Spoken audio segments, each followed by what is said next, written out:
बताया गया है। दो तरह का संकरण हो सकता है कि अगर संकरण में केंद्रीय धातु परमाणु के आंतरिक द्विकक्षक संकरण में भाग लेते हैं तो उसको हम आंतरिक कक्षक संकुल कहेंगे, और अगर संकरण में बाह्य द्विकक्षक भाग लेते हैं तो उसको हम बाह्य कक्षक संकुल कहेंगे। जैसे दो उदाहरण से मैं आपको बता रहा हूं, एक तो है D2sp3 संकरण और एक है sp3d2 संकरण। देखिए इन दोनों में ही कुल 6 कक्षक संकरण में भाग ले रहे हैं, एक S 3p और 2d। लेकिन अंतर क्या है कि इसमें जो d कक्षक भाग ले रहे हैं संकरण में वो आंतरिक d कक्षक हैं, इसलिए इसको हमने D2sp3 कहा, और इसमें जो d कक्षक संकरण में भाग ले रहे हैं वो बाह्य d कक्षक हैं, इसलिए हमने इसको बाह्य कक्षक संकुल कहा।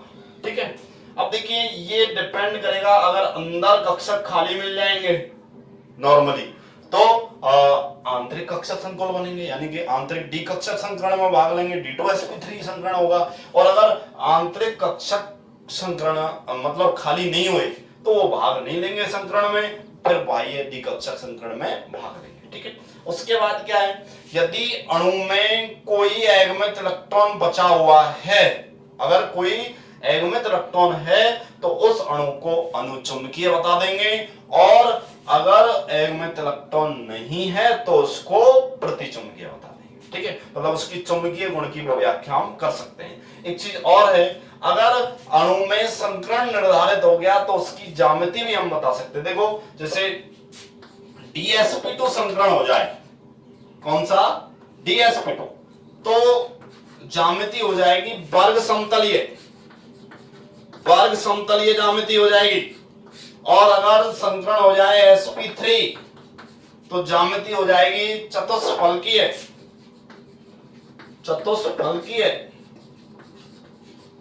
और अगर संकरण हो जाए sp3d2 तो भी अष्टफलकीय ज्यामिति होगी, अष्टफलकीय। और अगर संकरण हो जाए D2sp3 तो भी अष्टफलकीय ज्यामिति।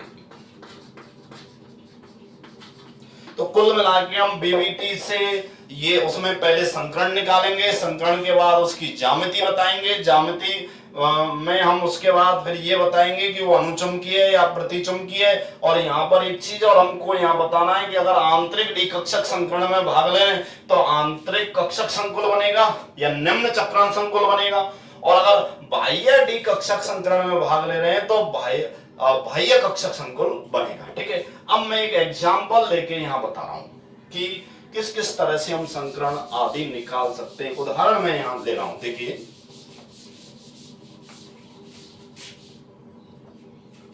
CONH3 का होल 6+3 एक यौगिक है, इसमें हमको संकरण बताना है और ज्यामिति बतानी है, अनुचुंबकीय या प्रतिचुंबकीय ये चीज हमको बतानी। तो सबसे पहले हम ऑक्सीकरण अवस्था निकालते हैं कोबाल्ट केंद्रीय धातु परमाणु की, XNH3 की 0 बराबर +3। ठीक है, तो पहले ऑक्सीकरण अवस्था निकाली। अब केंद्रीय धातु परमाणु ऑक्सीकरण अवस्था के बराबर इलेक्ट्रॉन त्यागेगा। अब मैं यहाँ कोबाल्ट 27 का इलेक्ट्रॉनिक विन्यास लिख रहा हूं। देखिए बाह्य इलेक्ट्रॉनिक विन्यास 4s2 3d7 बाह्य इलेक्ट्रॉनिक विन्यास लिख दिया। अब इसमें कोबाल्ट कितने इलेक्ट्रॉन त्यागेगा, ऑक्सीकरण अवस्था के बराबर। कितनी ऑक्सीकरण अवस्था, +3, तो +3 कोबाल्ट +3 का इलेक्ट्रॉनिक विन्यास क्या होगा, 3 इलेक्ट्रॉन। अब आपको ध्यान रखना है, इलेक्ट्रॉन निकालना है सर्वप्रथम बाह्यतम कोश से। बाह्यतम कोश के इलेक्ट्रॉन खत्म हो जाए फिर आंतरिक कोश से निकालना हमको, तो 2 इलेक्ट्रॉन 4s में से चले जाएंगे और 1 इसमें से चला जाएगा, तो ये आ जाएगा 4s0 3d6। ये हमने इसका कोबाल्ट +3 का इलेक्ट्रॉनिक विन्यास निकाल लिया, अर्थात 3 इलेक्ट्रॉन त्याग दिए कोबाल्ट। ठीक है, उसके बाद देखो इसके कक्षक बनाते हैं हम, कोबाल्ट +3 के कक्षक। देखो ये मैंने 3D बना दिया है पहले, 3D में 5, 1 2 3 4 5 3D, 4s 4p और 4D 4p 4s और 3d। अब देखिए यहां पर डी में 6 इलेक्ट्रॉन है। कितने इलेक्ट्रॉन है? 6। 1 2 3 4 5 6, ठीक है, 6 इलेक्ट्रॉन है। अब हमको संकरण निर्धारित करना है। संकरण में कितने कक्षक भाग लेंगे? 6 लेंगे। 6 रिक्त कक्षक। क्यों? क्योंकि समन्वय संख्या 6। हमको समन्वय संख्या देखनी है। पहले हमने ऑक्सीकरण अवस्था निकाली, ऑक्सीकरण अवस्था के बराबर इलेक्ट्रॉन हमने निकाल दिए। उसके बाद हमको संकरण निर्धारित करना है। अब संकरण निर्धारित करने के लिए हम समन्वय संख्या देखेंगे। समन्वय संख्या जितनी है उतने ही रिक्त कक्षक संकरण में भाग लेंगे। तो 6 कक्षक संकरण में यहाँ भाग लेंगे। अब देखिए इसमें जब 6 कक्षकों का संकरण कराना है हमको तो 2 तरीका हो सकते हैं। एक तो D2sp3 और एक sp3d2। अगर आंतरिक कक्षक खाली मिल जाएंगे तो संकरण हो जाएगा D2sp3, और अगर आंतरिक कक्षक खाली नहीं मिले तो संकरण हो जाएगा sp3d2। अब हम यहाँ पर हमको एक चीज और हम पढ़ेंगे आगे, CFT पढ़ेंगे, दुर्बल लिगेंड और प्रबल लिगेंड। दुर्बल लिगेंड क्या करती है कि आंतरिक कक्षकों में इलेक्ट्रॉन का युग्मन नहीं करा सकती, जबकि प्रबल करा देती है। तो NH3 को प्रबल लिगेंड माना गया है। तो यहाँ पर क्या होगा, हुंड के नियम के विपरीत इलेक्ट्रॉन बढ़ जाएंगे, मतलब इन इलेक्ट्रॉनों का युग्मन हो जाएगा। ये इलेक्ट्रॉन यहाँ आ जाएगा, ये यहाँ आ जाएगा, तो 2 कक्षक खाली हो जाएंगे जिनमें लिगेंड लोन पेयर दे सकता है, ठीक है। तो अब यहाँ पर क्या होगा, देखिए ये हो गया 3D, और जो कक्षक हैं वो युग्मित हो गए 3 में, सॉरी इलेक्ट्रॉन युग्मित हो गए 3 कक्षकों में, ठीक है। ये हो गया 4s और ये हो गया 4p। अब आंतरिक कक्षक खाली मिल गए, हमको खाली मिल गए तो संकरण हो जाएगा अपना D2sp3। अभी हम आगे ये जानेंगे, अगर ये लिगेंड दुर्बल होती, दुर्बल होने पर यहां युग्मन नहीं करा सकती थी, ठीक है। तो हमको कक्षक खाली नहीं मिलते 3D के खाली नहीं मिलते तो क्या संकरण होता, एक 4s भाग लेता, 3 4p के लेते और 2 4d के लेते, संकरण हो जाता sp3d2 हो जाता। लेकिन अब यहाँ लिगेंड कैसी है, प्रबल लिगेंड ने आंतरिक कक्षकों में युग्मन करा दिया, और आंतरिक कक्षकों में युग्मन से 3D के 2 कक्षक खाली हो गए, और खाली हो गए तो अब वो संकरण में भाग लेंगे। तो संकरण कौन सा हो गया अपना, D2sp3, ठीक है। तो संकरण D2sp3।